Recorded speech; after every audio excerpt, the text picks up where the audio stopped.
Good morning 7th class. तो आज हमने कल जो था 4.1 का क्वेश्चन नंबर 5 तक कंप्लीट कर लिया था। आज हम करेंगे क्वेश्चन नंबर 6 से। क्वेश्चन नंबर 6 क्या है बच्चे? Right the standard form of the following rational number. अब इनका स्टैंडर्ड फॉर्म लिखना है। तो स्टैंडर्ड फॉर्म मैंने आपको क्या बताया था? स्टैंडर्ड फॉर्म वो फॉर्म होती है किसी भी फ्रैक्शन की या रैशनल नंबर की। स्टैंडर्ड फॉर्म की जगह अगर सिंपल फॉर्म आए तो उसका मतलब भी वही होता है। इसका मतलब होता है कि हमारे जो न्यूमरेटर और डिनोमिनेटर हैं इसको बिल्कुल सिंपल फॉर्म में लिखना है। मतलब फिर न्यूमरेटर और डिनोमिनेटर का कोई भी कॉमन मल्टीपल या कॉमन फैक्टर नहीं होना चाहिए। ठीक है, तो किस तरीके से करेंगे इसको हम लेते हैं बच्चे। पहले क्वेश्चन नंबर 6 का फर्स्ट पार्ट क्या है हमारे पास? -8/36। तो अभी देखो ये हमारे 4 की टेबल में दोनों आते हैं, 8 की टेबल में भी दोनों आते हैं। तो मतलब अभी इनके फैक्टर्स हैं हमारे पास। तो हमें ऐसा चाहिए कि इनका कोई भी कॉमन फैक्टर ना बचे। तो हम किस तरीके से करेंगे? अगर हम 4 की टेबल से करें तो 4 2 जा 8 और कितना आ जाएगा? 4 9 जा 36। ठीक है ना बच्चे? क्या अब इसके बाद -2 और 9 इन दोनों के बीच में कोई कॉमन फैक्टर बचा है? नहीं बचा। तो ये हमारी क्या हो गई? सिंपल फॉर्म हो गई। जब ये और ना कटें तो that is your standard form या सिंपल फॉर्म। एक और क्वेश्चन ले लेते हैं।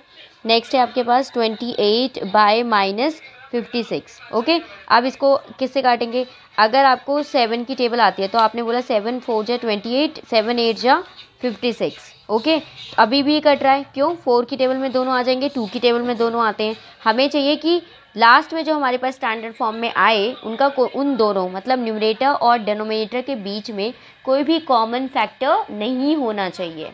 ठीक है, अदर देन 1। तो 4 1 जा 4, 4 2 जा 8।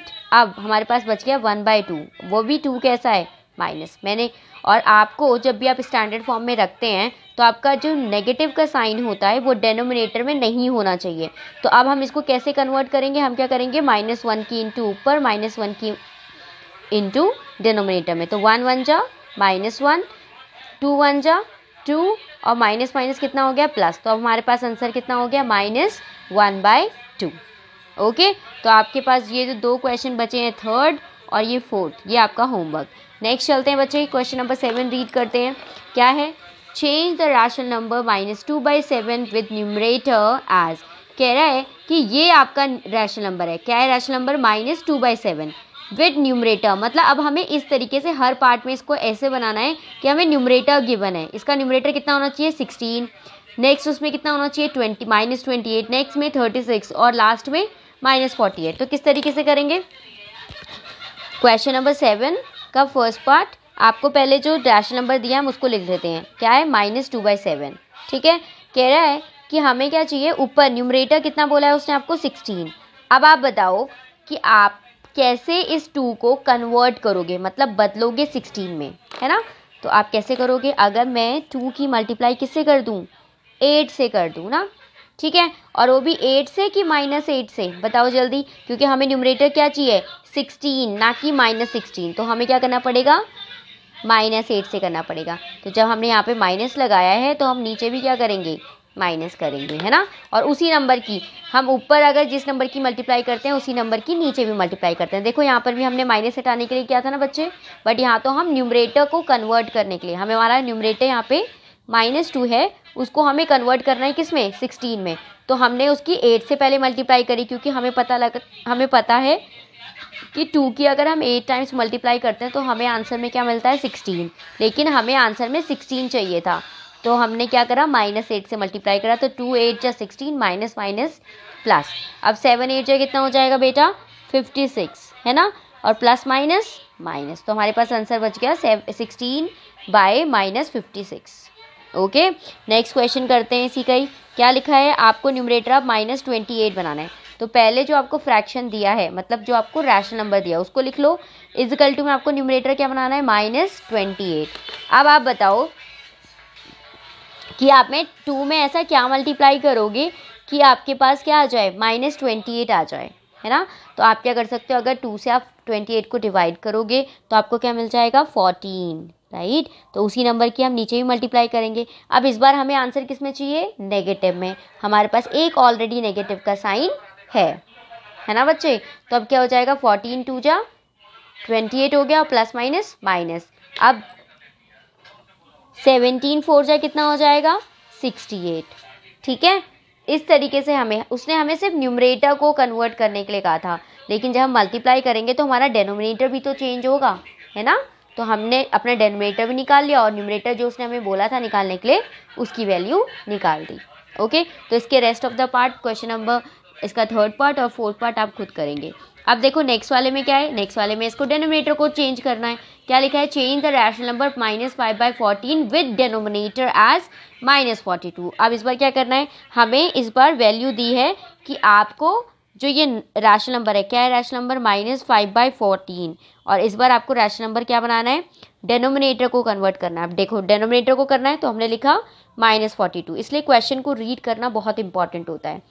अब बच्चे एक बात बताओ, क्या चाहिए इसमें, -42, यहाँ पे क्या है 14 की टेबल आप रीड करो, आप बताओ कितने टाइम्स जाएगा। आप कहोगे मैम 3 टाइम्स जाएगा, तो हमने लिख दिया। तो जो हम नीचे मल्टीप्लाई करेंगे वही नंबर ऊपर भी मल्टीप्लाई करेंगे। ओके, यही कर रहे थे ना, जब हम ऊपर कन्वर्ट कर रहे थे तो नीचे भी हम उसी नंबर की मल्टीप्लाई कर रहे थे डेनोमिनेटर से।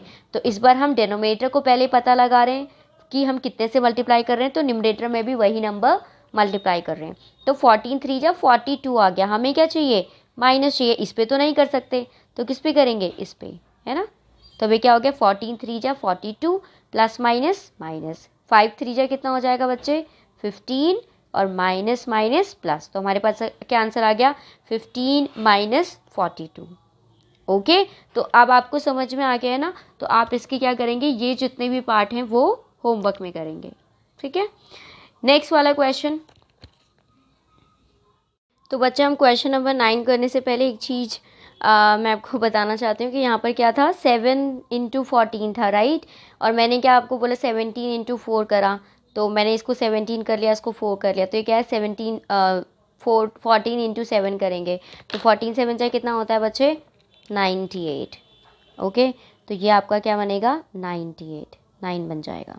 ठीक है, मैंने इसको 17 × 4 रीड कर लिया था, तो इसलिए तो ये आपका क्या आ जाएगा, 98 हो जाएगा। ठीक है, नेक्स्ट क्वेश्चन नंबर 9 पे चलते हैं बच्चे।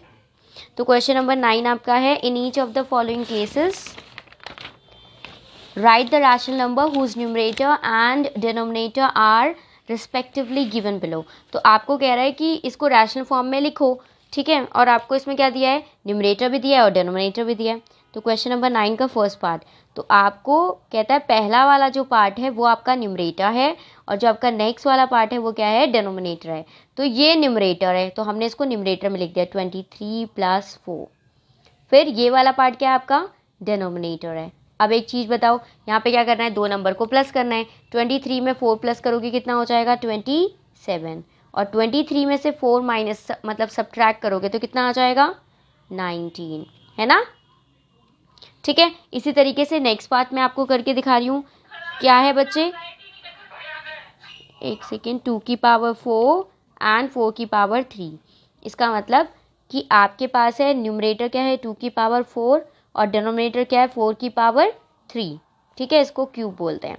तो इसका मतलब होता है 2 की पावर 4 मतलब आपको 2 नंबर की मल्टीप्लाई कितनी बार टाइम्स करनी है, 4 टाइम्स। ओके, और यहाँ पर 4 की पावर कितनी है, 3, तो इसका मतलब आपकी 4 की मल्टीप्लाई कितनी बार करनी है, 3 टाइम्स। ओके, 2 2 जा 4, 2 जा 8, 2 जा 16। वैसे तो हम इसको कट कर सकते हैं, बट हम नॉर्मल लिख रहे हैं मल्टीप्लाई करके। ठीक है, 4 4 जा 16, 4 जा 64। अगर आप आगे और करना चाहते हो तो आप क्या करेंगे, 16 1 जा 16, 16 4 जा 64। वैसे आप यहीं से अगर कैंसिल कर दोगे तो भी आपको 1/4 आंसर मिल जाएगा। ठीक है, तो ये आपका आंसर था। इसी तरीके से आपका पार्ट 3 और पार्ट 4 क्या है, होमवर्क। ओके, इसके बाद बच्चे आपका जो क्वेश्चन नंबर 10 है वो ट्रू और फॉल्स है। ठीक है, तो इसको आपको अपने आप करना है, ये आपका होमवर्क है।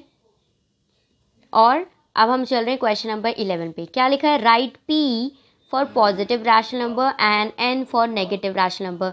मतलब जो पॉजिटिव रैशनल नंबर है उसको तो हम P से डिनोट करेंगे, और जो नेगेटिव रैशनल नंबर है उसको हम N से डिनोट करेंगे। तो पहला क्या है, -18/37, क्या है ये, नेगेटिव, तो हम क्या लिखेंगे, N। नेक्स्ट वाला देखो, दोनों पे माइनस है तो माइनस माइनस मैंने बोला था कैंसिल हो जाता है, तो क्या बन जाता है पॉजिटिव। तो इस पे क्या लिखेंगे P। एक सेकेंड में आपको पेंसिल से ही बता देती हूँ, आपको लेकिन नोटबुक में करना है। तो सबसे पहले ये क्या है आपका नेगेटिव रैशनल नंबर, क्यों? क्योंकि इसमें सिर्फ एक न्यूमरेटर पे माइनस का साइन है, राइट। नेक्स्ट वाला क्या है आपके पास, दोनों पे जब आपके न्यूमरेटर और डिनोमिनेटर, मैंने आपको समझाया था पॉजिटिव रैशनल नंबर क्या होते हैं, तो या तो दोनों में कोई साइन ना हो नेगेटिव का, या फिर किसी एक में अगर माइनस का साइन, या दोनों में हो या दोनों में नहीं हो।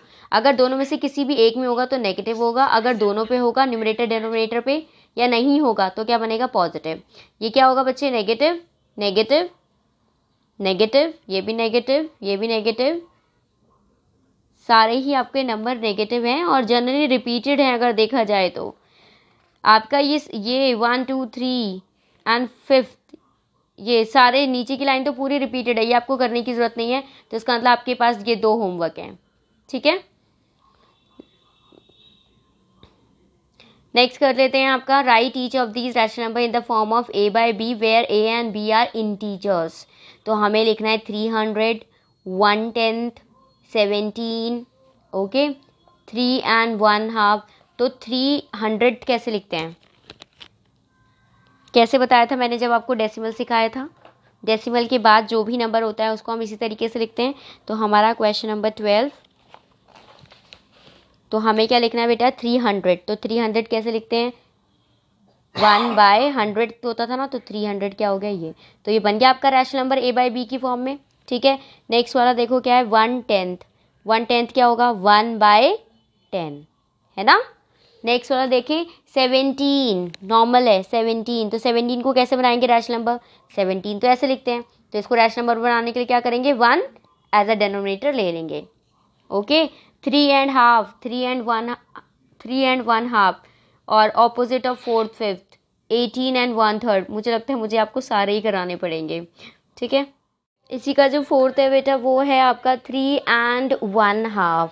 तो बच्चे इसको कैसे करेंगे 3 and 1/2, तो हमने लिखा 3 and 1/2, तो मिक्स फॉर्म में हो गया, तो 2 3 जा 6 और 1 कितना हो गया बेटा 7/2, ओके।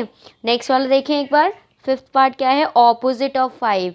तो अगर ये 5 है तो 5 का ऑपोजिट क्या होगा -5, ओके। नेक्स्ट 6th क्वेश्चन आपका 18 and 1/3। तो पहले लिखा 18 and 1/3, ओके। अब 18 3 जा 54 और 1 प्लस करा कितना हो गया 55/3, समझ में आ रहा है। नेक्स्ट है आपका ऑपोजिट ऑफ 4th 5th। तो इसको कैसे करेंगे बेटा, ऑपोजिट ऑफ 4th और 5th। तो अब हम क्या करेंगे 4th ये होता है 5th ये होता है, तो ऑपोजिट मतलब ये पॉजिटिव में, ऑपोजिट क्या हो गया नेगेटिव में, तो ये हो गया -4/5। तो आपकी ये एक्सरसाइज हो गई यहाँ पे कंप्लीट, जो मैंने आपको दिया है होमवर्क उसे आप कंप्लीट कर लीजिएगा।